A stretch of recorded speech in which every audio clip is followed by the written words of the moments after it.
Cordeirinhos e cordeirinhas, finalmente nos tornamos hexa. É isso, o dólar acaba de valer R$ 6 brasileiros. Esse aumento ele não foi aleatório.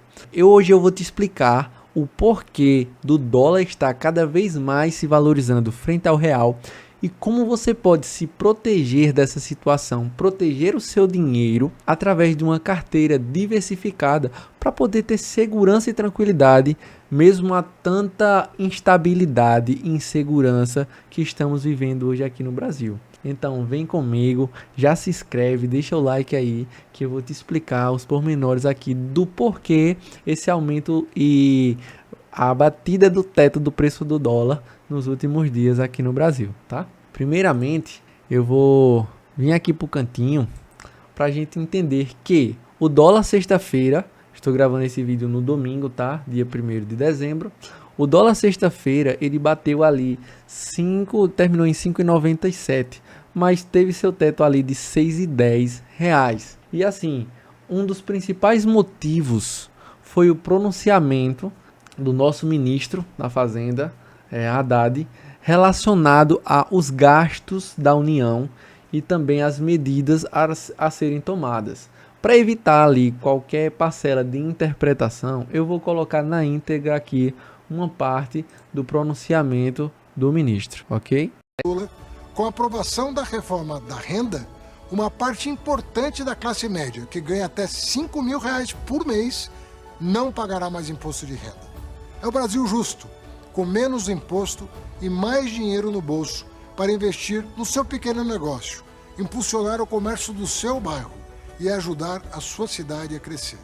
A nova medida não trará impacto fiscal, ou seja, não aumentará os gastos do governo. Bom, uma parte interessante aqui, tá? Agradeço aí ao Poder 360 pelo corte, é que, entendendo o contexto, há mais de ano, na verdade, o Brasil vem gastando cada vez mais do que arrecada. E isso tem causado um certo medo no mercado financeiro. E assim, há semanas, a população e os investidores aguardavam um pronunciamento da União para entender ali qual seria a resolutiva. E eles tinham expectativa de que haveria um corte dos gastos. Essa última parte aqui que eu dei pausa e voltei depois, ela mostra justamente isso. Não houve um corte. A única coisa que o governo prometeu foi que não irá gastar mais do que está gastando. Contudo, ele já vem gastando mais do que arrecada. Então isso fez com que o mercado como um todo se decepcionasse, com que investidores, tanto nacionais quanto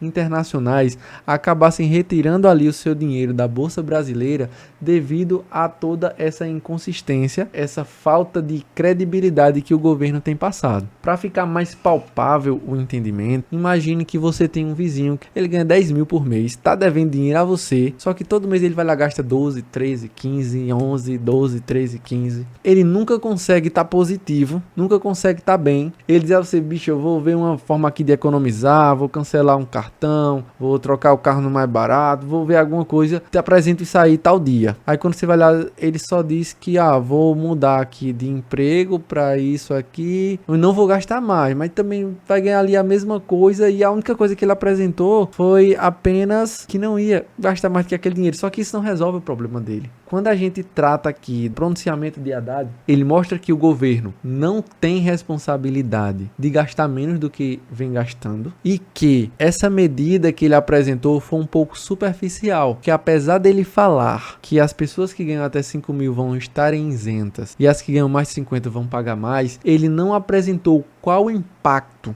que isso vai ter na conta total. Se realmente vai suprir, se não vai suprir, se suprir ou não. Quanto será essa diferença? Então ficou uma informação ali um pouco vaga, percebe? E outra coisa, quando o mais rico ele é taxado, ele sempre repassa isso para o produto que ele vende ou o serviço que ele exerce, porque ele sempre vai manter ali sua margem de lucro. Então agora ele vai precisar aumentar o faturamento, porque senão aquele negócio para ele talvez não seja mais viável, não seja mais interessante, entende? Dessa maneira ele acaba não resolvendo nada. Então todas as semanas de aguardo foram para o governo mostrar que ainda não possui responsabilidade ali frente aos gastos e a receita da União, certo? Então assim, isso fez com que a Bolsa brasileira tivesse uma certa queda, as ações, todos os ativos. E para a gente entender quão séria está a situação do país, a gente percebe aqui o seguinte, ó. Atualmente, a nossa Bolsa, deixa eu vir para cá, aqui tá bom. Ela está sendo negociada a um PL de 8,22. O PL significa o preço sobre o lucro. Então quer dizer que os ativos, em média, do Ibovespa, eles estão negociados a 8,22 o seu lucro. Então quer dizer que se eu invisto aqui em um ativo, em 8,22 anos, eu tenho aquele retorno para mim. A empresa lucrou aquele valor que ela está valendo. Exemplo, a empresa, ela lucra 1 milhão por ano. Então, se eu pego e vendo ela ali por uma participação dela por 10 milhões. Então quer dizer que eu tô pagando um PL de 10. Esse caso aqui é um PL de 8,22. Para se ter noção melhor sobre esse indicador, que é apenas um dos relevantes ali para a empresa, tá? Aí a gente percebe aqui que nem ali períodos de pandemia a gente encontrava um PL tão baixo. Pós-pandemia a gente ultrapassou o PL de 18. Nas crises ali mais fortes que tivemos, que foi em 2008, imobiliária americana, e também ali em 2003, a gente ainda não tinha valores assim tão baixos. Em 2022 ela alcançou ali seu menor valor. Porém, por mais que tenha tido essa crescente, tá?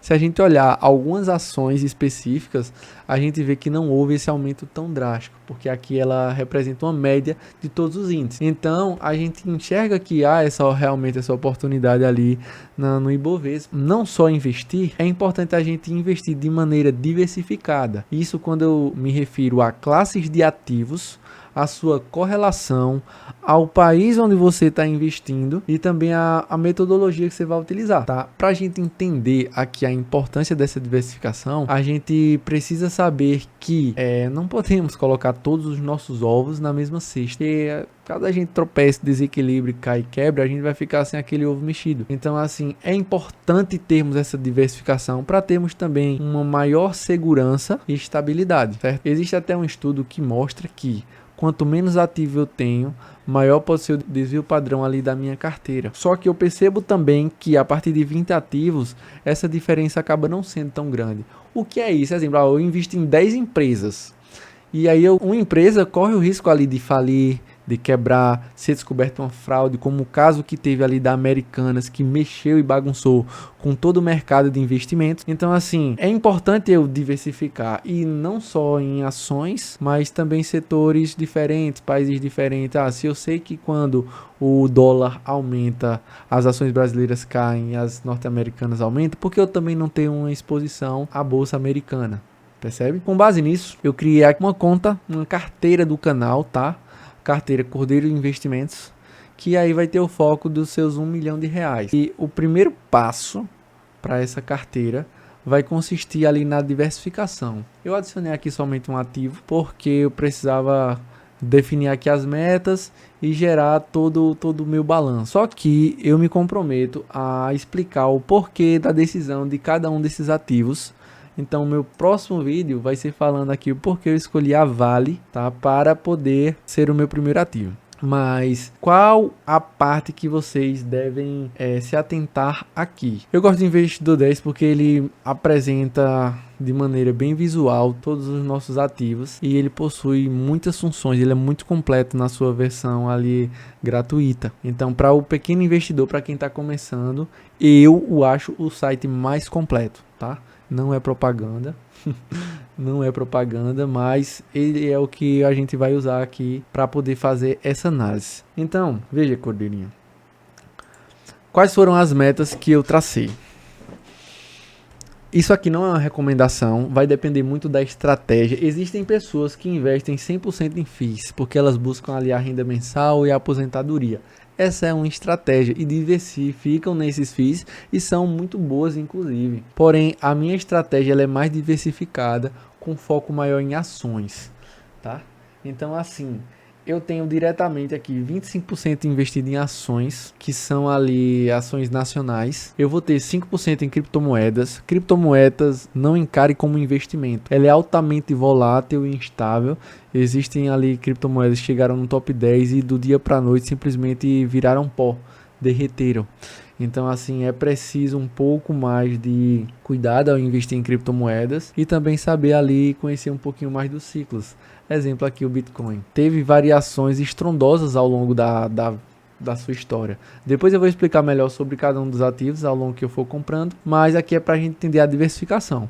Então não é interessante que ele vá ultrapasse 5% do seu patrimônio, e também desses 5% é interessante ter pelo menos 80% em Bitcoin. 80, 75, acho que 70 é o mínimo seguro ali para você ter, porque é realmente ali a criptomoeda mais forte e a que tem ali mais fundamento de reserva de valor. A ETFs também, essa vai ser a maneira que eu escolhi para me expor ao exterior. Tendo em vista que eu estou simulando aqui a carteira de quem nunca investiu, está começando agora, eu não enxergo que faça muito sentido você mandar dinheiro lá para fora, pagar spread. Tem toda a questão do imposto que é cobrado para ativos internacionais, sendo que você consegue investir lá fora com ETF que possui uma taxa de administração que até supera alguns valores relacionados a taxas, tá? Asterisco. Eu estou investindo no exterior, eu estou me expondo a um ativo do exterior, que é o IVV, vamos supor se eu comprar o IVVB11, mas meu dinheiro ainda está no ETF nacional, tá? Então, mais seguro ainda é realmente investir fora, só que para agora a gente vai seguir aqui com o ETF, depois eu vou explicar mais o motivo dessa decisão.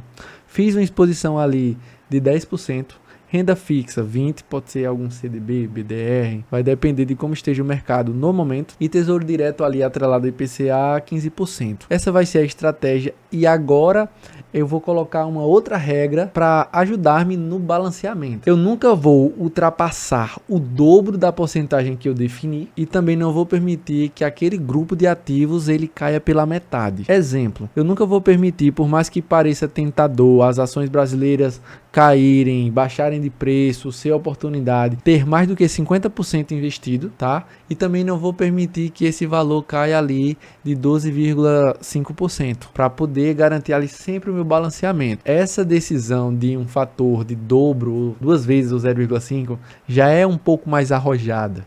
Existem alguns investidores que preferem não variar mais do que 20%, preferem não variar mais do que 30%, porém eu vou adotar essa estratégia. Talvez haja necessidade de mudá-la ao longo do tempo, a depender da situação global.